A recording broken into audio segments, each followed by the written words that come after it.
Good Monday morning, Noblesville. Mayor Chris Jenson here, joined once again by my good friend Kristen Boice, owner of Pathways to Healing. Good morning, Kristen. Good morning, Mayor Jenson. Thanks for having me this morning. My pleasure. You pointed out we are on, I believe, week 12 of our Mental Health Monday series, which, for anyone who's just joining us, please know that this kind of really stemmed from a COVID conversation during a time that we knew that not only is there so much uncertainty and anxiety and fear and change and choose your word in the world, but we wanted a chance to kind of spend a few minutes with our folks in Noblesville. We have 65,000 residents in Noblesville. We also know that we have folks from Fishers, Carmel, Westfield, Ohio, you name it, that are joining us on a weekly basis, which we love. Just talking about, our mental health and making sure we have a chance to check in. And we know that folks address mental health in all different ways. Some people like to do it in the privacy of their own home. And so hopefully you are tuning in on a regular basis if you're having some challenges or finding some value in this. Even if you're not, I know so many people that probably have never even focused on their mental health before, Kristen, that are just enjoying the chance to take a deep breath and check in with themselves, which is what is hugely important in what we're trying to communicate today. So a few ground rules. If you're joining us live, make sure, send us a quick note, right? Hi, let us know that you're watching. We know we have folks, like I said, from all over Indiana and all over the Midwest tuning in. If you have any questions at any point in time, please feel free to write that in the message box. We're here to answer those. We don't want you to walk away today with, I wish I would have asked, although you can easily find my cell phone because, as my staff will tell you, I put it out on social media way too much.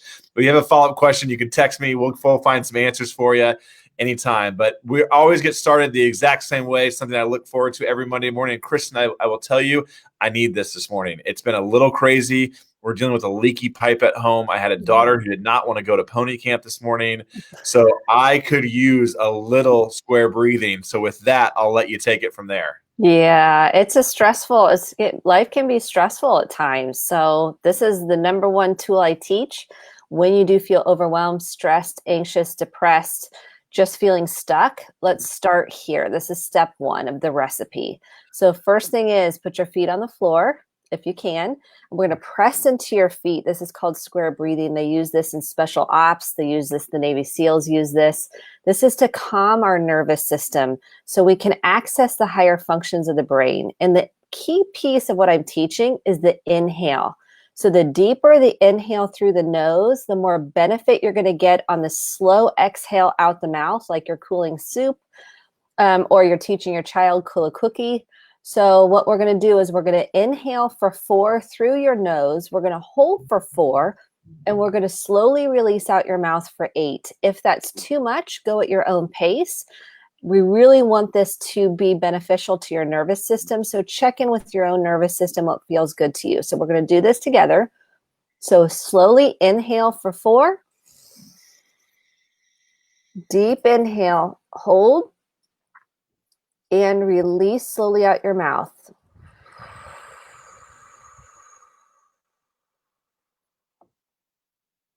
Let's do another one. I usually say 3 to 5 at minimum to get the full benefit. So let's do another one together. Inhale, deep inhale.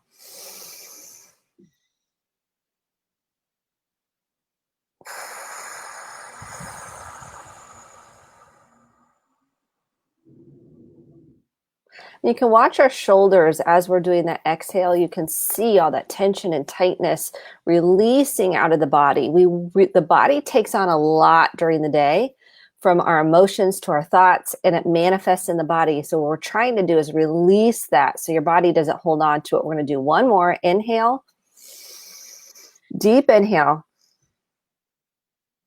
Exhale out the mouth.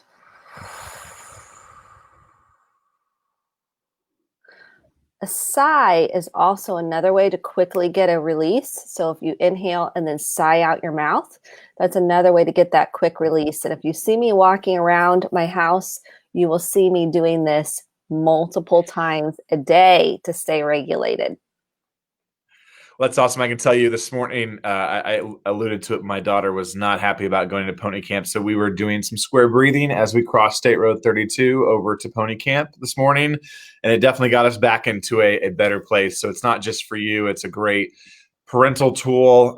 We were cooling the cookie. and as you like to call it this morning, and it does definitely help recenter everybody, which in this day and age, we could all use that, I would say. So especially with the topics we're going to chat about today, Kristen, I want to get through at least two of these topics. I want to start with stress management. And I think this is very topical because as the world kind of comes back online, or the new normal, or whatever phrase you want to use, I think we're all getting a taste of what life was like several months ago and how quickly we forget, right, where we came from. And I know this weekend we were at the ball field, for hours and hours and hours. And then you add on, work and people thinking about how we're going to get back to school. And there's a lot of stress now building back in. I think during that new normal working from home, while that had its stressors, now we're trying to live that life while still fold in some of the new normals and the reality of which we live. So stress management is key, whether you're a parent,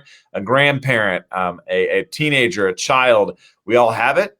And so let's talk a little bit about stress management. Let's maybe start talking about what does stress look like in the body? I know you talk a lot about that. So let's talk about what stress looks like, and then let's move to the tips on dealing with it. Yeah. First of all, I think you said something really important. No one gets out of this category for free. Like, everybody has stress, and we have to acknowledge our level of stress, and that often lives in the body. So the first place I start is feeling your feet on the floor, noticing how big, small, or neutral does your body feel in terms of tension, tightness. And I usually do a body scan. Like, we start with I usually go bottom up. Some people go top down, where we kind of start with our toes, we work our way up, and we start noticing any tension or tightness in the body. And when I do start noticing tension or tightness, the first thing I'm going to do is take a deep breath breathe into that space where I do feel tension or tightness. So if we do a quick body scan now, where you start with your feet, start with your toes, and you might notice some places where you have no tension or tightness.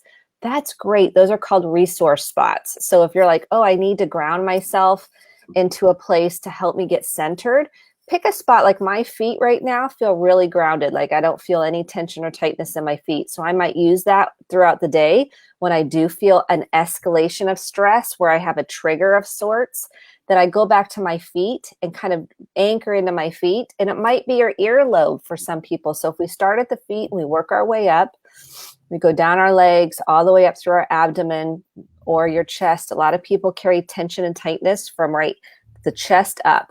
So you'll feel a lot of tension in your shoulders. It might be in your jaw. And so what I notice is just relaxing that jaw, kind of sitting up straight, taking a deep breath. So we're kind of checking in with the felt sense in the body, like, where do I feel tension or tightness? And you can do this anytime, any place. If you're at home and you're at your desk, you're in front of the computer, you can do a quick body scan. And that helps us kind of go, oh, what's going on emotionally? So the next thing that I look at after I've checked in with my body is, what am I feeling? And we have those 7 core emotions, which are fear. And this does not mean you're in a corner shaking, by the way. It means you could be afraid of rejection, afraid of abandonment, afraid of failure, afraid of what people think of you. I mean, there's tons of fears. Sometimes fear can propel us to make a healthy decision and set some boundaries. The second core emotion, these aren't in any particular order, but these are the ones I work with the most, is sadness. And right now I'm seeing a lot of grief over what was, grief over the new normal, grief over what might be. And it's okay to have those feelings. So sadness is the other one. Disgust. This is one where people don't really want to talk about disgust. And disgust is something where it can, again, propel us to make a change in our life, can propel us to set a boundary for ourselves. Joy. Okay, that's one that people like. We like joy. We like to feel joyful. We also like to feel excited. So we can also hold these emotions simultaneously. So we can have joy and we can have some sadness at the same time. People think it's mutually exclusive. I'm like, no, there could be a part of you that feels joy and a part of you that feels sad, a part of you that feels excitement and a part of you that feels afraid all at the same time. Like, if you're giving a speech, you might be excited to give the speech, but you also might have some fear. And you can notice where that lives in your body. So that's really important, that you notice where you feel it in your body. You can be angry, which is another core emotion. And that also can function as a secondary emotion, especially with stress. When I'm looking at stress, I'm looking at emotions. You can't talk about stress without talking about the emotions. Critical. If I don't have that emotional awareness, self-awareness is empowerment. So when I know myself better, I can manage myself better. When I know what I'm feeling, I can tend to that easier. So I can be angry and I can have some joy at the same time. So I can feel something in me that says that doesn't feel right or fair, which is anger or just. And I can also feel like joy that we're making some headway and maybe we're making some change at the same time, or excitement over that.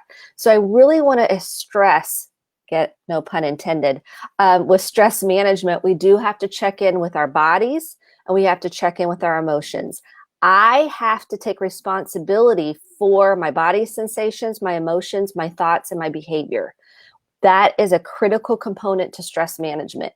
If I'm sleepwalking through my life, chances are I don't feel empowered to make a change. And so we have to nurture ourselves to say, it's okay to have my feelings. And now to get to the tips on how to manage the stress is 1, through the breath. Got to breathe. Feel your feet on the floor. Second tip. I mean, these are like my formula. Go for a walk, move the stress out of your body, do what you are physically able to do. So if you are only physically able to move your arms, move your arms. If you're only physically able to move your feet, move your feet, whatever that looks like for you. Some movement in the body helps release that tension or tightness. If you can, get a massage. If you can't, with COVID, that's understandable too. You can actually do this, touching your own, I know this sounds cheesy, but your own physiology helps release tension or tightness in the body. So you'll see people actually doing this, if you'll notice, or they'll go like this with their hands. They're trying to release the tension or tightness in the body. That is helpful. That's why I love parents with healthy touch that can help their kids through hugs, through maybe rubbing of the hands, rubbing of the back. That helps calm the nervous system down. Writing it out. Write it out to get it out. This isn't just journal for the sake of journaling. There's scientific research that says it helps release trauma and tension in the body and the brain. And so writing it out to get it out, talking to somebody. There's something to be said about witnessing someone empathically, without judgment, walking them through the process of feeling those emotions, nurturing yourself through it. So I talk to myself. If you see me in the car, I'm like, oh, honey, it's okay. They cut you off. You're okay. You're safe. You'll be like, look at her talking. Nope. I'm calming my nervous system down. I'm talking to myself. And that translates to our kids. If I can talk to myself kindly, guess what voice they're going to internalize? The kind voice, the one that holds them accountable and nurtures themselves through things. The other piece that I think is really important is music, faith, prayer, meditation. These are all foundational things that give us something to anchor into to help us get through the hard. No one's going to get out of this life without hard things. Our children, ourselves, and if I can help people, equip people to know how to handle the hard, mental health will improve. When we can have empathy and compassion, mental health will improve. When I take accountability and responsibility for my own thoughts, feelings, and behavior, mental health will improve. We can stop the multi-generational transmission of issues. When I'm stressed, and it's like kicking the cat. So then the cat bites the person and so on and so forth. If I don't take responsibility for my stress, I'm going to take it out on other people. I'm going to take it out on my kids. I'm going to take it out on my partner. I'm going to take it out on other people. We have to notice our stress level and our reactivity as a result of that. So that breath helps calm us down so we can be regulated and stay regulated. What I think one of the themes, Kristen, that you pointed out when we talked about even anxiety a few weeks ago is that it's not just a mental state. It's an actual there's a lot of physical components to it, correct? There's a physiology to it. Yeah. Absolutely. And we're bottom-up creatures. So what happens is our brain, I could get my brain out, but I won't, is connected at the brain stem. And so it's going up to the amygdala, which is our emotional center. And then we have that prefrontal cortex, that the neocortex, that really is the thinking brain. They're all connected. But if we don't connect to what lies within, we're going to have a very hard time regulating ourselves. It's self-regulation is key. And then we can co-regulate our children. So if I'm regulated, guess what happens? After a time, my child eventually, it doesn't mean immediately, it means eventually my child begins to regulate. I'm helping regulate my child. So we're both not flipped. This is my little brain. We're both regulated. It starts with me being regulated. And that takes a lot of work, a ton of work. I work at this every day. And some days I do it better than others. We have to work at it. That is the key piece of regulation, is owning my own issues and taking responsibility and dealing with them. Well, and to your point, work. That's exactly right, because I know that's what we're here to do on Mondays, is to try to at least set the foundation for folks to work on themselves. I'm a work in progress every single day. And just when I think I have it figured out, some kid flips their, whatever, and we're back to square one. So we have to work on it. And I think a great segment into our next topic too. You talked a lot about, I want to talk about judgment. It's a very topical time right now. There's a lot of regulation, if you will, out there, a lot of conversation about what you should be doing, what you shouldn't be doing. There's even a kind of an assault on the name Karen and Kevin and what that means in community. And if you're a Karen type person, poor Karens of the world, but there's these stereotypical things about judgment. We're talking about we'll be honest here. We're talking about face masks and who's wearing them and who's not wearing them, and how dare you send your kid to this, or how dare school open like this, or you name it. There's a lot of it going on both sides. So let's talk a little bit about the process of judgment. And then I think folks could really use some tangible tips on how to get themselves through judgment. And then also, maybe if you're in a position where you feel like you're being judged, how do you internalize that and work through it as well and it kind of deals with relationships as well. Absolutely. First of all, judgment is universal. This is another one we're not going to get out of. And one of the things I want to really emphasize is judgment is driven from fear and shame. So not feeling good enough. Let me define what shame is. Shame says I'm defective, so I don't feel good enough. Fear is fear of the future, fear of something bad happening, fear of being rejected, fear of abandonment, fear of not belonging, fear of death, fear of, there's a lot there. Okay. And some of it is out of conditioning. So our conditioning in culture, childhood, etc. Judgment, we cannot influence another human being when we are in judgment. Will not happen. So I cannot change someone's mind on what they believe or what they think when I'm in judgment. It just doesn't happen. It will not happen. We cannot influence anybody in judgment. So the first thing I have to check is to get myself regulated. And if we do not feel shame or fear in a certain area, chances are I'm not going to be in judgment. So if I don't have an issue with my earlobes, let's say, for example, just take that for example. Let's say I'm like, oh, I don't even notice my earlobes. I'm not going to be judging other people's earlobes because it's not an issue for me. I probably won't even notice it. If I feel like I'm overweight, guess what I'm going to be looking at? Oh, look at them. Oh, and now I'm judging because let's say that's the issue, don't feel whatever about my weight. I don't feel good enough about my weight. So I'm going to be in judgment over that. And so when we can recognize the roots of judgment, we can start transforming those. First, it's recognizing when you're in judgment. Okay. Have you ever had a situation where you felt connected when someone's judging you? I'm gonna go out on a limb. No, I feel like I want to protect myself. I feel like I want to shield myself. I feel like I don't want to connect because it doesn't feel safe. Doesn't feel like it feels safe enough for me to open up emotionally. So one of the things we have to recognize is when we're in judgment, we are not going to belong or connect. It's just not going to happen. So when I feel judged, I'm not feeling connected to the person. I'm feeling self-protective. We're all afraid of rejection. We're all afraid of abandonment. And we're all afraid of the future to some degree, something bad happening, right? And so here's what I say about judgment. When you are sad about something, upset about something, fearful about something. So let's take, going back to school, for example, there might be some people that are afraid. And that's okay. That makes sense. Given all of that, what we've been going on, if I can lead with empathy and go, oh, that makes sense. Tell me more about you feeling afraid. And they say, well, I'm afraid, I'm going to get sick, and then my mom's going to get sick, and then my grandparents going to get sick, and then they're going to die. And I go, oh, that is so scary. I can see how you feel really afraid about that. Tell me more about it. I'm not leading with judgment going, well, you shouldn't feel that way. Here's the statistics and da da da da. I'm getting curious about what the process is.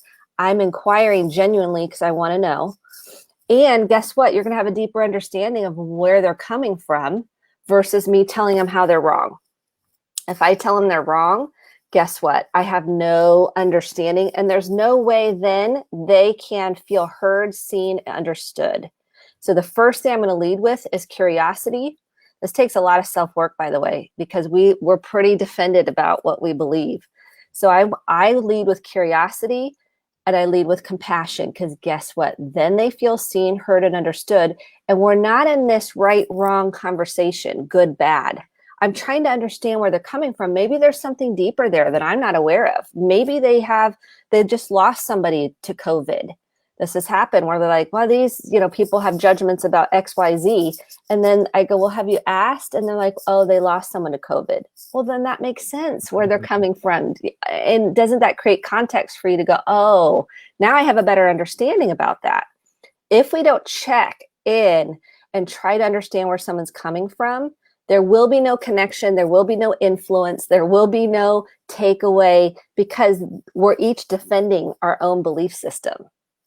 We're each defending. When I put that down and they might still be defended, I can go, tell me about what's going on for you. Tell me about your fears. Tell me about what you're feeling inside. Now we can start to go like this, and maybe there's hope of connection here and understanding. I can't be driven by the outcome to change this person's mind, because guess what? That may not happen. That's not my job. My job is to kind of understand where they're coming from. Judgment is all about our own shame and fear. It's true when we really deconstruct it. Otherwise, we're not in judgment, because we don't really, it's not a trigger for us. No skin off my back. Does that make sense? Mm-hmm. Tell a little bit about, that's really helpful, because I think, again, everyone gets in situations where they feel a certain way about something, and you're trying to convert folks to be on your side. And I think that's very helpful perspective. And it comes back to everything we've talked about, and your own mental health and your own feeling and working on yourself and understanding.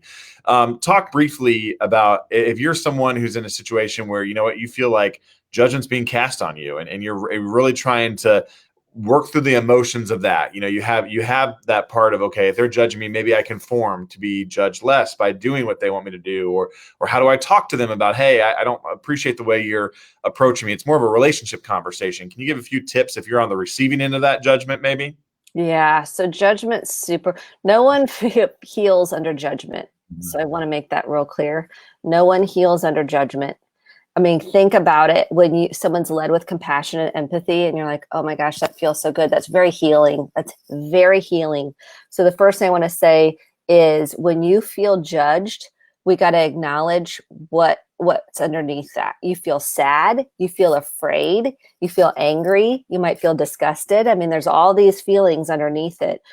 To not acknowledge how much that is painful would be a disservice, because we all want to belong. We all want to connect. We all want to feel like we matter and we're important and we're loved.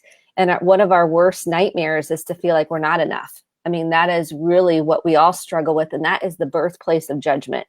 We don't feel good enough. And so when we can say, hey, could you maybe say that in a different way so I can hear it better? And this is what I teach. I feel statements. And I know it sounds so hokey pokey, but I'm telling you, research and doing this for so long, it works, because I'm owning my feelings. I'm not projecting them onto somebody. I'm taking responsibility. So it might say something like this: I feel really afraid when you don't wear a mask, because my movie plays out that, oh, then that could affect my mom, and I'm scared. And someone could go, now, this is what I would teach the receiver, because we get defensive. Defensiveness does not create connection. It creates disconnection. We will not feel seen. It creates loneliness. And when someone could go, oh, that makes sense. You feel really afraid if I don't wear a mask that that's going to impact your mom. And then someone could go, yeah, and that's so scary for me. I don't want to lose my mom. And someone go, oh my gosh, I totally get that. I mean, that is scary to lose your mom. So see how I mirrored back? I didn't get defensive, even if I had a different viewpoint. I mean, some people might have a different viewpoint.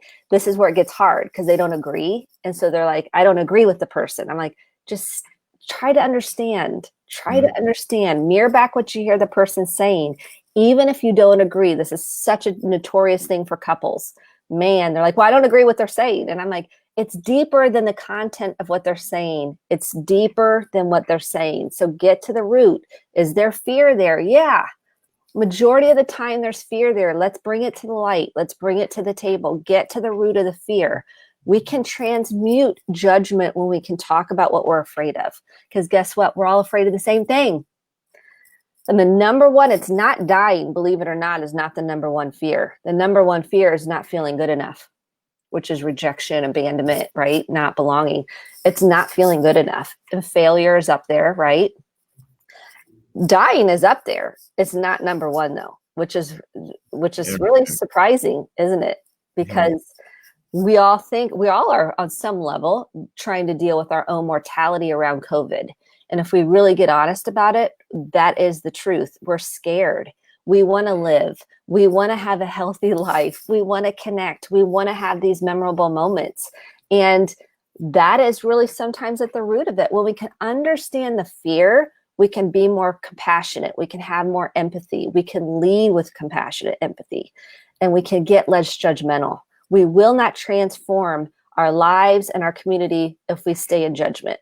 Because it's not about that. It's about what lies underneath. And when we can get underneath and bring that to the light, wow, there we can transform the judgment. Mm-hmm.